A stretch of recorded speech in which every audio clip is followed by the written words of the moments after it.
warahmatullahi wabarakatuh. Baiklah teman-teman, kami dari kelompok 9 akan mempresentasikan tentang organisasi koperasi dalam sistem pasar. Kami beranggotakan 2 orang, yaitu saya Reka Purnamasari dengan NIM 0092 dan rekan saya. Baiklah, perkenalkan nama saya Hanipa dengan NIM 102. Mata kuliah ini diampu oleh 2 dosen, yaitu Ibu Dr. Insinyur Ira Wahyuni MP dan Ibu Gina Fauzia SP MSI. Berikut adalah materi yang akan kami presentasikan.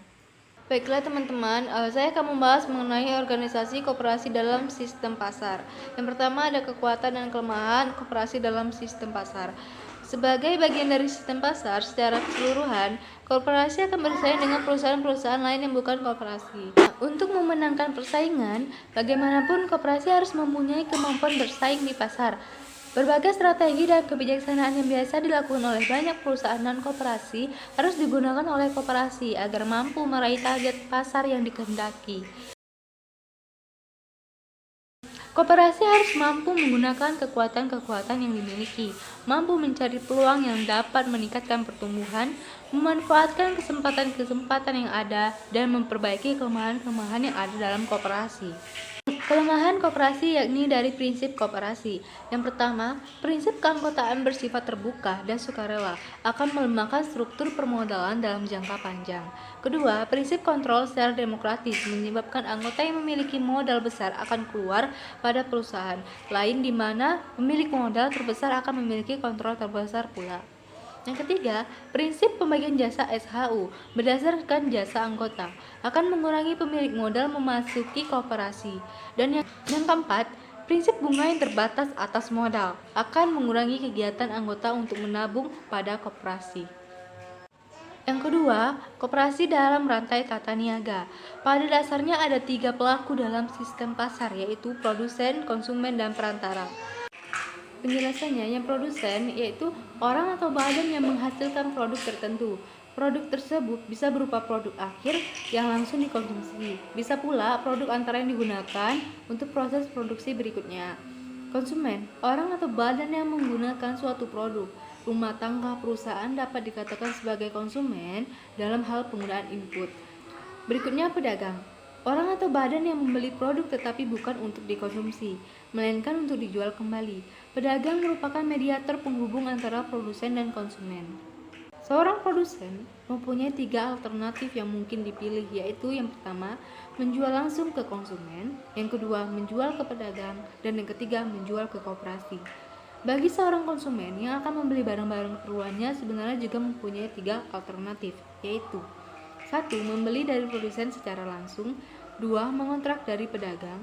3. Membeli dari koperasi. Tetapi, bila seorang produsen membutuhkan beberapa input untuk keperluan produksinya, alternatif yang harus dipilih akan menjadi 4, yaitu agar ia dapat 1. Menyediakan input olehnya sendiri. 2. Membeli input dari produsen input. 3. Mengontrak dengan pedagang input. 4. Berdagang dengan sebuah koperasi. Berikut adalah tabel atau bagan jaringan koperasi dari industri persusuan. Bisa dilihat dari tabel berikut ini.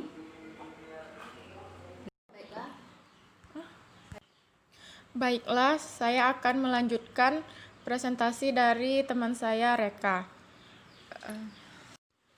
Organisasi koperasi dalam sistem pasar, yaitu sasaran integrasi vertikal melalui koperasi. Sama dengan perusahaan umumnya, koperasi dapat mengadakan integrasi vertikal ke hulu atau ke hilir dengan membentuk koperasi primer, sekunder, dan tersier di sepanjang jalur tata niaga suatu produk. Tingkat efisiensi yang disebabkan integrasi vertikal, terutama karena ada efek sinergis yang timbul oleh penggabungan beberapa unit usaha, paling tidak penggabungan ini dapat mereduksi biaya transaksi. Organisasi koperasi dalam sistem pasar. Pengertian integrasi vertikal menurut para ahli.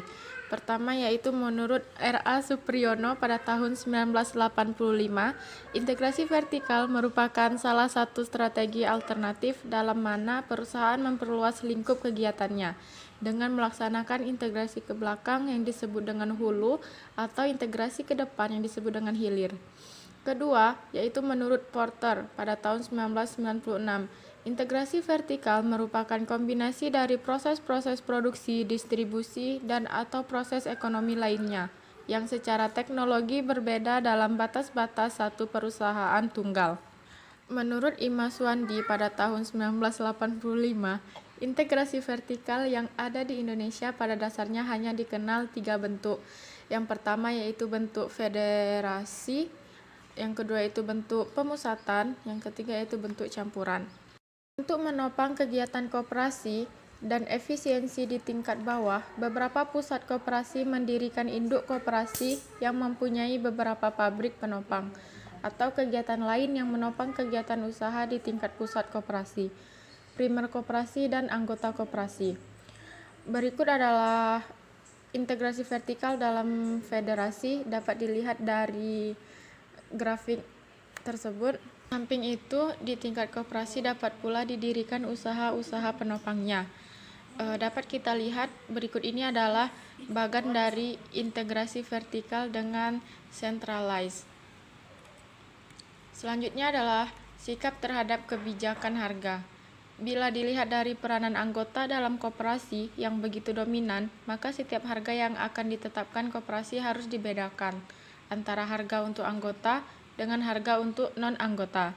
Hal inilah yang membedakan kebijakan harga di koperasi dengan perusahaan non-koperasi. Segmen pasar dalam koperasi terbagi dua, yaitu anggota dan bukan anggota.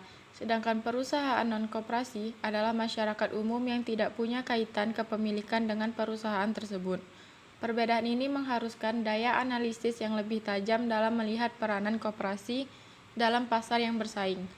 Pada koperasi-koperasi yang mampu menyatukan unit-unit usaha pada industri hulu sampai dengan industri hilir melalui integrasi vertikal, umumnya mempunyai anggota yang cukup banyak, terutama anggota-anggota di tingkat koperasi primer. Anggota-anggota koperasi primer yang pada umumnya penghasilan input untuk produk yang diproduksi dan dijual oleh koperasi-koperasi di tingkat yang lebih tinggi, akan tetap membutuhkan produk tersebut. Baiklah, sekian presentasi dari kelompok kami. Jika ada yang ingin bertanya, silakan tulis pertanyaan pada kolom komentar beserta nama, NIM, dan kelompok berapa. Kami akan menjawab pertanyaan pada kolom komentar juga. Dan jangan lupa juga untuk like serta share video ini sebagai media pembelajaran.